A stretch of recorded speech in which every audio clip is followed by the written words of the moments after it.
it's this idea that you say that you're healed, but you're actually not. You're just not in environments that can trigger you.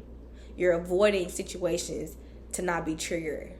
Because if you are, then you might see that you aren't actually as healed as you thought you were. Are you cosplaying a powerful woman, but you're actually just a scared little girl? So we can never be ruled. We can never be measured by our creations because we are the thing. The creations are trying to be measured by us. When we move through life, always trying to protect ourselves, we just become dependent almost on those protection mechanisms, and it's really an illusion.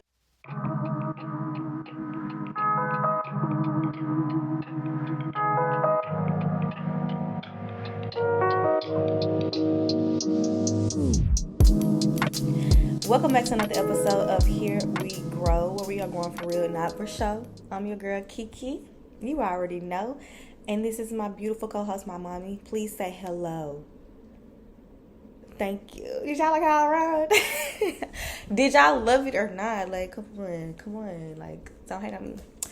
Anyway, did you guys miss me?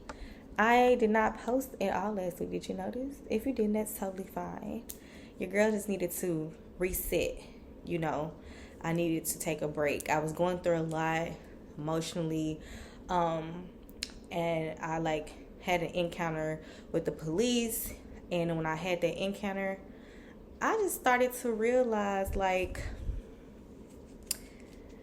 I'm not really as detached as I would like to be with life situations, with the outside world specifically. So I just needed to take some time away because I was like, oh my gosh. It was like one of those moments when you have an experience and you just like, wait, I have not healed from this. I am actually still dealing with something. And I haven't completely detached myself from certain belief systems and certain ways of being that I no longer intellectually align with, but I haven't completely broken away from them. So yes, so I had to reset, and I'm still doing my 75-day challenge. And I told my accountability partner today, because we sent each other affirmations, and I sent her my affirmation, which for me was resetting is an opportunity to have a new start. Recognizing that every moment, every minute, every second is an opportunity for me to become more in line with my highest timeline. And in the same breath, it allows me to also detach from said timelines that I feel like I'm on, so that I can continue to expand to the highest one. So reset, guys. Definitely. So back to the incident with the police. I want to talk to you guys about this. I've been reading this book. Can you guys see it? It's kind of weird lighting here. It's The Untethered Soul, The Journey Beyond Yourself by Michael Singer. I have not gotten through with this yet. This is my second book of the challenge. And if you have not read it, I highly recommend, especially if you're into expansion, self-discovery, self-sufficiency, self-transcendence. This book is key for that. Okay, so the last chapter I read was called Removing Your Inner Thorn. Removing Your Inner Thorn. Okay, so I'm going to also pose this question that they posed in the book, right? If you had two choices, right, to live two different ways, which one would it be? The first choice is basically, if you have a thorn in your arm, right, instead of removing the thorn, right, what you do is you curate your outside situation. You curate your life around this thorn. You don't allow people to get close to you so they don't touch the thorn. You armor yourself and try to basically protect yourself or anything else from possibly hitting the thorn because it's so painful, right? So you just start basically creating all of these solutions to live with the thorn, right? To keep the thorn in, but not let anything or anyone, including yourself, cause any more harm or make it more painful for you, right? And then the second choice is removing the thorn altogether. And so as I was reading this chapter, right, he came to this point when he said, once the thorn is removed, you are truly free of it. And he said the same is true with your inner thorns. They can be removed, but if you choose to keep them without being disturbed by them, you must modify your life to avoid the situations that would stir them up. So going back to the police situation, that situation, was very minor.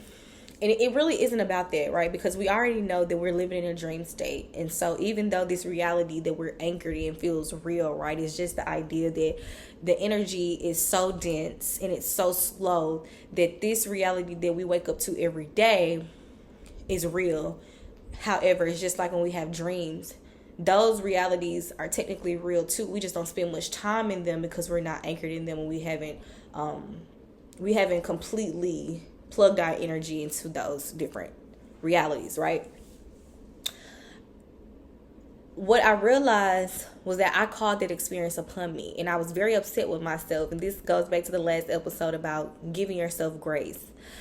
I was very upset with myself because I'm like, what did I do? The first thing I thought, what did I do to create this situation, right? Because I don't typically, I'm never bothered. This is like my second time being stopped since I've been alive, right? And not for speeding. Okay, so I'm like, okay, like it was a petty thing, right? And so I was like, initially, obviously, my ego was very upset behind the situation, and then I calmed down. Like, okay, what did I do? What kind of missteps did I happen? And so I realized at the time that, like, when other people are with me, I become very protective. It's a motherly, my maternal nature it kicks in a lot, especially people that I love and really care about, really just anybody with me, because I feel like that I have to protect not only myself, but definitely you, because you're in my vicinity. And what happened was my boyfriend came into town, and I just always try to be logical in the moves that I make to avoid us get into situations, right? Because I'm like, well, he doesn't live here, so I don't want things to happen that could cause bigger situations for him, or that can cause some type of disturbances in his life. And so while the intention of that was pure, right, what I was doing was calling that energy in, calling that particular incident of getting pulled over to happen, right? And so we usually think those things, like, we don't think about stuff like that, right? We just think, oh, the police officer being petty and this and that, and like, it could be those things, right? I do live in I live in a gated community, in like the area, I don't know, to me it's just like, it's up and coming, things like that. It's a lot of new developments, it's on a highway, it's a lot of factories, it's a lot of fast moving, like fast paced things, but not super fast because it's like in the country, right? But like, basically the police here are very strict. Okay, that's what I'm trying to get to. They're very strict, and I've heard many stories about them from other people when I worked other places, right? And just seeing how, like, this place, like, they're very strict. So I already knew that was always in the back of my mind. So I used to always be careful here, like, all the time. But what happens is when we start, like, even thinking about having a thought, right? Thought is energy. Thought is vibration. So having a thought about even getting pulled over is creating that experience. Is creating, right? You've basically created a scenario. So when we think about, for instance, if we think about somebody from our past and they show up, we think, oh, I just was thinking about them. They showed up, like, because you created them in your experience. So you called them back, right? That's how powerful we are as people. And so I was like, oh my gosh. And I had to really come to the realization, even before he came, right? Before a lot of things, I just always had this kind of negative perspective with the police and like getting pulled over and just kind of because the first time I was pulled over, it was a traumatic experience for me. And just, I have a master's in sociology, okay? So most of the work that I learned about and I studied was about police brutality, you know, specifically among the Black community. And so coming from a place like Mississippi and getting pulled over, I just don't really, I try to avoid it at all costs, you know, and me probably avoiding it also probably caused the experience, because it's like you're still thinking about it in a negative manner. So you're moving in a way as if you're guilty, as if you should be pulled over, as if, do you get my gist? So when I read this, it made me think like when situations happen in our lives, we tend to get stuck in the past. We anchor ourselves in the past, right? Like the thorn, right? We're carrying the thorn with us everywhere we go. When we talk to people, we have this armor up, right? We have this protection mechanism in place, so that no one can trigger us or put us in a space where we feel like, you know, where they can cause more pain than it's already there. And so what happens is, when we move through life always trying to protect ourselves, we just become dependent almost on those protection mechanisms, and it's really an illusion, right? I was thinking about the other day, like even the safety in itself is an illusion, right?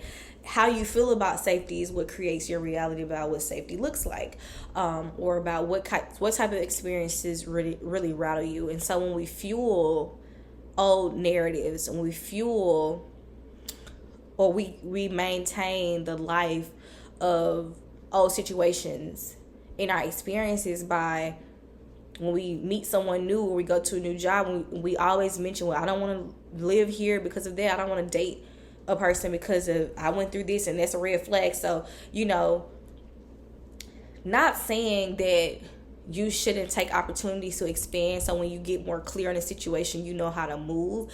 But what happens is that we try to avoid all pain at all costs. And pain is not even a real thing, right? We look at it as pain because it's a negative experience. But if we just relate to it as an expansion experience, right, then it wouldn't necessarily be pain associated or attached to it. So when we have the thorn, right, that's our identity. That is our attachment.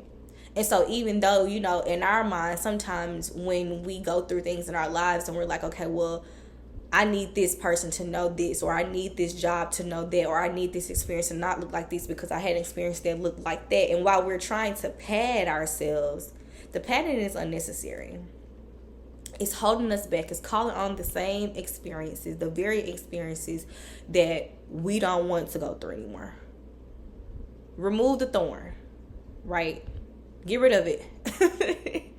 Because what unconditional love looks like and what living unconditionally means is that you're open to every experience, because you don't necessarily see them as a positive or negative thing. You don't live in a conditional or dichotomous environment. You live with your all. You live wholly. So you know when things happen, it's just a moment to expand, right?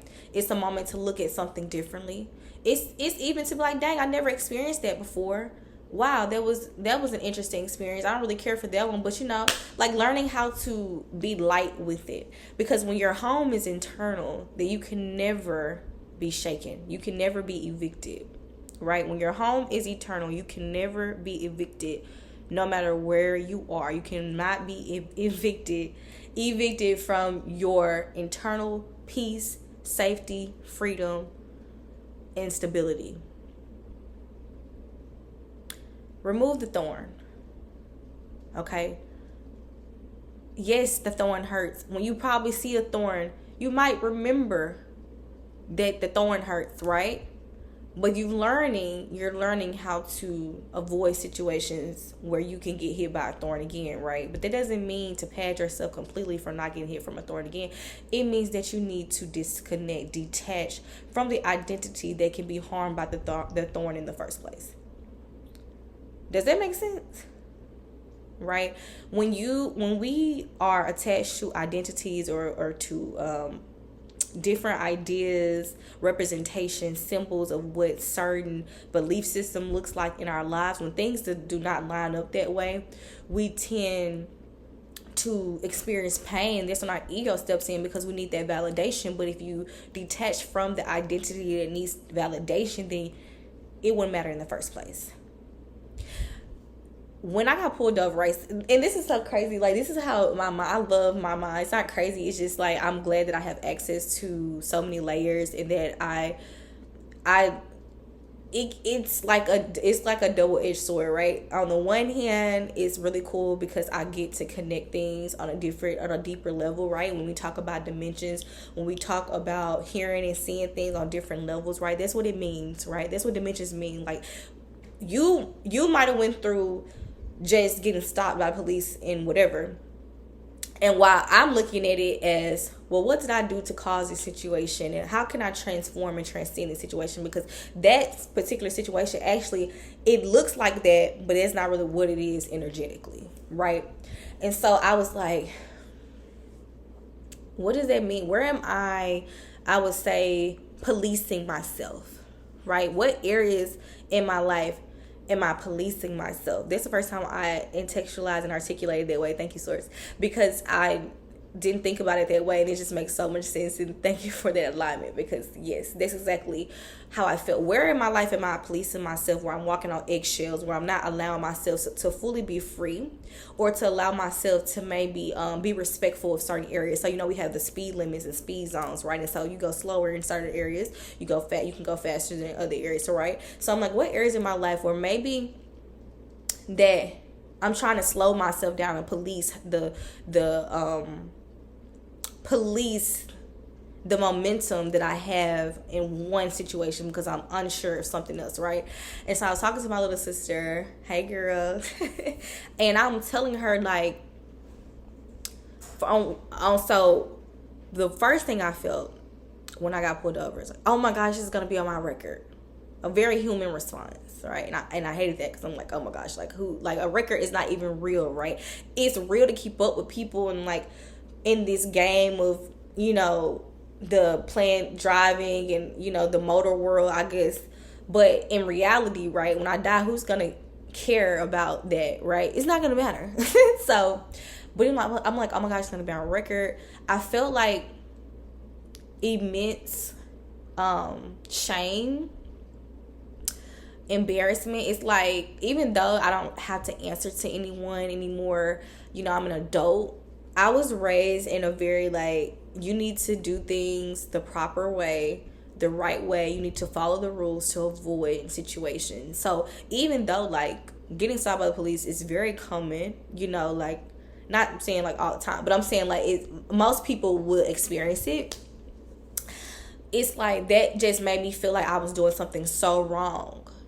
And that belief system of this wrong, right, this I need to punish myself, or I need to correct myself for an experience that's just like, it just happened. It's not a judge of character of who I am. It's just, this happened. So how do I respond to that now? What solutions, right? I handle what I need to handle. That's it. And I disconnect from it. I let it pass. And this is what the Untethered Soul talks about too. The main gist of the book is this idea that when you know that you are not your body, you are not your record, you are not the words, sometimes not the words that come out your mouth, you're not your mind, right? That you are the soul, you're the consciousness that sees and hears the thoughts, the consciousness that is watching you experience different aspects of your life, right?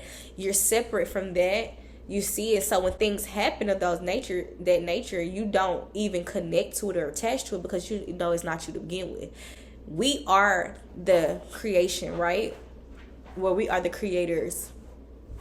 And what we see in this outside world, they are our creations. So we can never be ruled. We can never be measured by our creations, because we are the thing. The creations are trying to be measured by us, right? So I'm like, okay, well, that has nothing to do with who I am as a person. You know, like, this is crazy. Like, I'm still, and it showed me that even though I know these things, I haven't fully integrated them into my being, because I should never have responded or thought like that in the first place, right? Second thing, okay. Oh my gosh, I lost my train of thought. This happens, guys. This happens. I don't even remember what I was about to say. Oh, the second thing is when I was speaking with the police officer, right? This respectability piece in my life has been beaten down to me, right? And so as I'm getting older, it's causing some type of imbalance, because while I still want to show that I'm a respectful being to everyone and everything, I tend to make myself inferior to other beings, right? So when I'm talking to the police officer, we're probably about the same age, if he probably not, maybe a little older, right? But he is a person in power, right? And so in my eyes, right, I'm telling you how I thought about this at this exact moment. So in my eyes, I'm like, well, I have to be respectful to avoid things getting out of hand. And this is something that I think that, you know, and he was a white officer, if we're being honest. Growing up, I avoided a lot of situations like that, because I was taught, like, specifically from my grandmother, to not, like, basically find myself in situations where I'm challenging white people or possibly create a situation where there could be some type of problem created in my end, because we saw what that looked like, right? We saw people being murdered, or people just experiencing discrimination and racism. And so although I understand the point, right, you're putting in place these protective mechanisms, right, to ensure that your child and your loved one is moving through life without problems. And then like something is a simple stop, right? How to be respectful, and to basically kind of like, I don't want to say masculate, because I'm not a man, but you know, ultimately that's what it was, kind of calming down my energy, not seeming threatening in any way, right, to avoid this situation turning to something else because of my skin color, right? That was another thing. I'm like, okay, well, I can still be respectful, but also show that I am an adult as well, and that I must be respected as well. And so even though it's like, I don't have to make myself inferior to also get that respect, I can be respectful, but also assertive. You get what I'm saying? And it's a hard thing, because I already know that my energy is very intimidating, and I'm an Aquarius. So like, most of my chart is full of Aquarius energy, and it's just a masculine energy, okay? So I try to always calm that down when I'm around people of authority, because I know that they can be intimidating. I don't want those problems, you know, truly. So, but thinking about that let me know, and how I behave. Like, it's like I was there, but I was watching myself. I'm like, why am I calling this man sir? We're the same age, right? And it's like, that's just that Southern hospitality that's been implanted, but it has such deeper connections to like slavery, to Jim Crow, to all the civil rights era, all these issues, these things of like, yes ma'am, yes sir, you know, trying to just bring yourself down to not be a threat and to not cause problems. Like, no, like, I should be able to ask questions with confidence, with safety, you know? And so if someone takes it the wrong way, it has nothing to do with how I'm being perceived, right? And I just realized, like, wow, like, I really do care about how I'm being perceived in certain aspects around certain people, to avoid other possible situations. So yes, it was an awakening moment for me, and I'm grateful that I'm able to access those parts and to really see myself in what that was, so I can work on these things. Because what happened is, while those protective measures and those mechanisms, you know, with my parents, my mom specifically, you know, my grandmother, follow the rules, do things the right way, don't do this, don't do that, do this, you know, to yield certain results. What happened is, I have adapted to this personality, to this way of being, that it's like me having the thorn in my arm, and I'm trying not to do things to cause more pain to it, when I should just remove those mindsets, when I should remove that idea in the first place. So then I'm free of it. So it doesn't, when I see the police officer, when I see a car, I don't instantly get scared or I get tense because I see a car and I don't know if he's about to turn around or not. Right? Or if I'm talking to a police officer, I don't feel like I have to, like I'm almost converting back to a child mindset to avoid conflict. Right? Like the conflict is already here. You know what I'm saying? And yeah, and I just was able to watch myself last week, and that's why I wasn't posting, or because it's just like I need to know these things. I'm becoming an adult. I'm still learning a lot. So, and I'm becoming a woman ultimately. And as women, we're taught to play these games a lot and to behave in certain manners, you know, play stupid, play nice, play a damsel in distress, right? Because it's a protective mechanism, but what happens is it causes a lot of problems later on in our lives when we're trying to assert ourselves, when we're trying to assume power as well, when we're trying to understand life and walk through life with that strong foundation of that understanding at all times, right? Basically balancing out that masculine and feminine energy. So yes, I know that was a lot, but I, remove the thorn. If you find yourself in a situation and it brought up all these other thoughts, that's probably a thorn that you're walking around with, that you've put some type of armor on it where you still can have the thorn, but you don't want anybody to touch it. You don't want anybody to say anything about it that could cause you to feel away, right? It's this idea that you say that you're healed, but you're actually not. You're just not in environments that can trigger you. You're avoiding situations to not be triggered. Because if you are, then you might see that you aren't actually as healed as you thought you were. And that's just what that is. I had to come to the realization myself. I say that I am detaching from, and I'm very detached from a lot of things, okay? Let's be clear. But this perception of myself, because now I'm trying to assert my power. I'm trying to claim all of my power back, right? And I realize where you're powerful, but you're choosing when to and when not to be powerful, and to whom. So are you truly powerful, or are you just masking that power?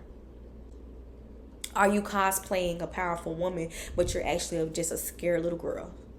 You're actually just a scared little boy. You're trying to portray this image, but you're actually not there. And that's okay. There's nothing wrong with that, because we're taught to be strong and we're taught to mask a lot of things. But when situations happen, watch yourself. See if you have some thorns there. And if you do, if it takes some time to remove them, I understand. Take as much time as you need. Unplug, reflect, go within, get clarity, sit down with yourself, meditate, do yoga, journal, right? Journal. Get those thoughts out to see where you are so that you can continue to grow, to transcend, to evolve, to expand. Because the goal is to become back one with yourself, to become aligned with your higher self, to return back to that state of ease and alignment and inner peace, that inner knowing that these things on the outside are not me. I might have agreed to experience certain things, to know certain things, but that doesn't mean that that's who I am, and I have a choice. Every day is a chance to reset. Every day is a chance to start again. Every moment, not even every day, every single moment is an agreement. It's a conscious choice, whether you know it or not. So conscious or unconscious choice about what life in reality looks like for you. So remove that thorn, my love. It's gonna hurt, but that's gonna be just of the pain. After that, you'll be free. It won't matter anymore, and you won't feel any way. You just will know that that's what the experience is, that's what that was, and you'll be ready for the next one. Okay? I hope you have a great rest of your day or night, whatever time you are watching this episode. Thank you again for coming to see and hear another episode and just taking up space here with me and my mom at Here We Grow, where we are growing and evolving one day at a time, one step at a time, and one moment at a time. I'll see you next week. Bye.